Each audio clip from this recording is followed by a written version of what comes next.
అమెరికాలోని green county ఏరియాలో ఘోర రోడ్డు ప్రమాదం జరిగింది. ప్రమాదంలో హైదరాబాద్ కి చెందిన ఒకే ఫ్యామిలీకి చెందిన నలుగురు సజీవ దహనమయ్యారు. సెలవుల్లో అట్లాంటాలోని బంధువుల ఇంటికి వెళ్లి వస్తుండగా ప్రమాదం జరిగింది.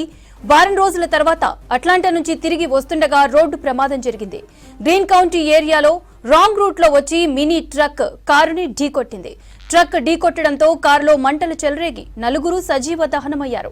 కారు మొత్తం బూడిద కావడంతో ఎముకలను ఫోరెన్సిక్ టెస్ట్లకు పంపించారు పోలీసులు. ప్రమాదంలో శ్రీ వెంకట్, తేజస్విని దంపతులతో పాటు 2 పిల్లలు మరణించారు.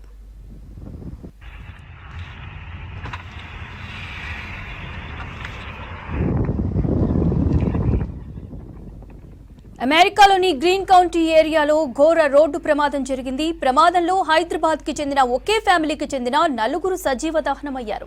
సెలవుల్లో అట్లాంటాలోని బంధువుల ఇంటికి వెళ్లి వస్తుండగా ప్రమాదం జరిగింది. వారం రోజుల తర్వాత అట్లాంటా నుంచి తిరిగి వస్తుండగా రోడ్డు ప్రమాదం జరిగింది. గ్రీన్ కౌంటీ ఏరియాలో రాంగ్ రూట్ లో వచ్చిన మినీ ట్రక్ కారుని ఢీకొట్టింది.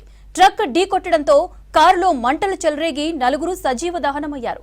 కారు మొత్తం బూడిద కావడంతో ఎముకలను ఫోరెన్సిక్ టెస్ట్లకు పంపించారు పోలీసులు. ప్రమాదంలో శ్రీ వెంకట్, తేజస్విని దంపతులతో పాటు 2 పిల్లలు మరణించారు.